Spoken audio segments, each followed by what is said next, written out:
You're on an island, isolated away from the mainland, and the landscape is swarming with thousands upon thousands and even millions of killer cockroaches. If that sounds like an awesome book to you, or perhaps absolutely terrifying, be sure to stick around after the intro.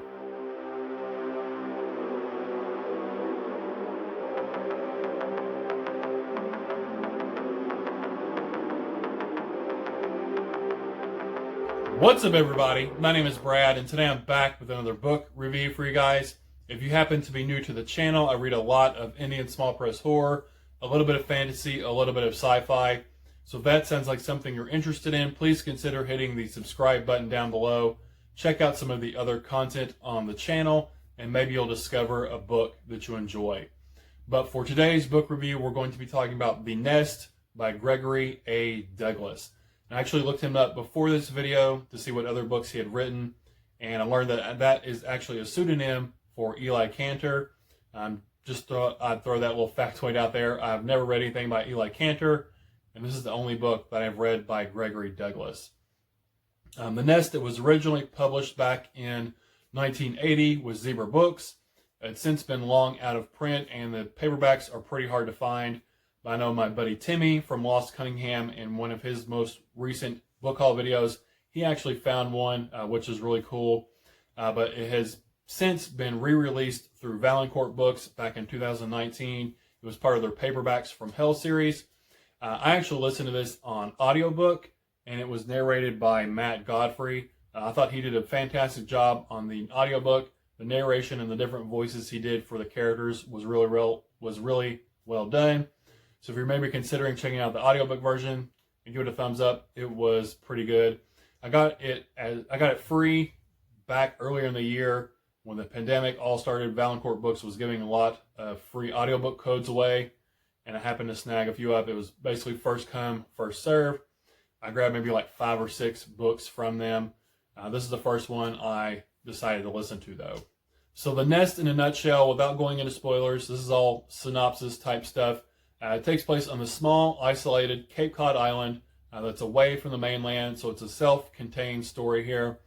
And the island has a dump where all the trash has to go. In the dump, it has your normal creepy crawlies in there. It has roaches and rats and all that kind of stuff. And something in the dump has caused these roaches, this roach population, to grow and mutate beyond anything imaginable before this.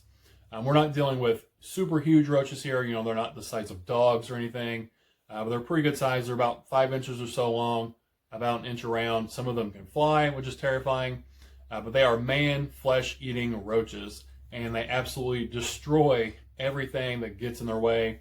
They eat through your clothes, they eat through your flesh, they grind your bones to dust. So if they get a hold of you, there's absolutely nothing left. What they can't eat, they drag away, never to be seen again. They take it back to sort of their hive, if you will. And so you can imagine that makes for some horrifically brutal and gruesome and over-the-top gory kill scenes, which I absolutely loved. I soaked all that kind of stuff up. So the author here, he really doesn't hold anything back. He doesn't pull his punches at all. No one is safe on the island. It doesn't matter who you are. If you're a man, a woman, if you're old, if you're a kid, if you're a man's best friend, if you get in these roaches' way, you're going to be devoured, and you're going to be devoured in the most gruesome and heinous way that you can think of. One terrifying thing for me, I hate stuff touching your eyeballs, like contacts and stuff. I would never be able to do contacts. These roaches like to go for the eyes as one of the first things, and once they eat your eyeballs, you know, they go into your eye socket, and that would just be an absolutely horrible way to die for me. I hate things messing with my eyes. I can't imagine a roach eating my eyeballs out. That would be horrible. Sort of the writing itself, I enjoyed the writing. It did come off a bit dry at times when the science was involved. They get a scientist to come over to the island to sort of figure out what's going on, why these roaches are mutating, how they can stop them and kill them. I did enjoy the science, but it did get a little deep, I guess, you know, for a book like this. It did come off a little boring in some sections, but overall I did enjoy the science aspect of it. And the prose itself, it was a sort of a funny mix. The prose is sort of flowery and can be pretentious at times, it felt like. But that pretentious writing was describing these gruesome kill scenes where people are getting eaten by roaches. So it was a funny mix and mashup of this sort of flowery, pretentious writing style, but the content is about man-eating roaches. So that kind of made me laugh. That was kind of funny. I didn't have a problem with the writing at all, and that might be because I listened to it on audiobook. I might have felt differently if I would have actually read the book. But the writing style, it was fine. It had feelings of isolation. They're on this island. They can't get off. You know, there's really nowhere to go. The roaches, they're able to climb the walls of the buildings. They can slip through the cracks in the door. At one point, I won't say where, but they collapse through the floor above a room down onto the people, and that is just a bloody, gruesome scene. So there's really nowhere safe. They're attracted to movement, so you move around, they can sense your movements, you know, the shock wave of you moving. So they're attracted to that. I think they can also like sort of smell you out, and they're smarter than your normal roach. They're sort of controlled by this hive mind that's sort of giving these swarms and swarms and thousands of roaches orders, basically. But there is this overall sense of dread to the book, this ominous tone that, you know, it's not going to turn out good for everybody.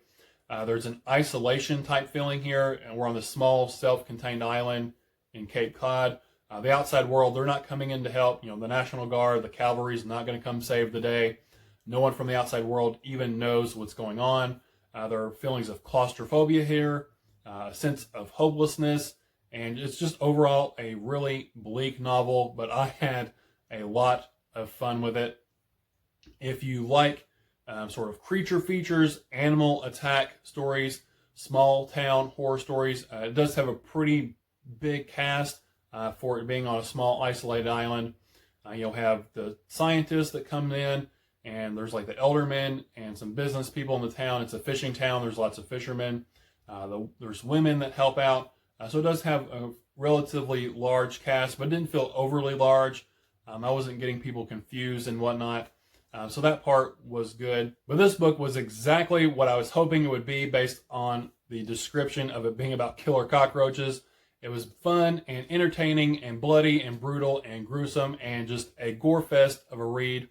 It does have some things. It was written in the 80s, so there is a bit of anti-feminism, a bit of classist. Is that a word? Yeah. Maybe a tiny hint of racism. It wasn't overt, but it might have been there a little bit. But, you know, those are sort of minor things. It didn't detract from the story for me. It wasn't focusing heavily on those things, but I did notice that they were there a bit. But I wasn't very critical looking at this book while I was reading this book like I am with a lot of the other books I do. This was just pure horror brain candy. I was just doing it for the entertainment value, and I had a whole lot of fun with it. So I'm going to give The Nest by Gregory A. Douglas 4 stars. If you are, again, like I said, if you are into creature features, animal attack, small town horror, this is definitely right up your alley. If you love 80s horror, that sort of pulpy, just B-movie type feel, definitely check this one out. I had a lot of fun with it.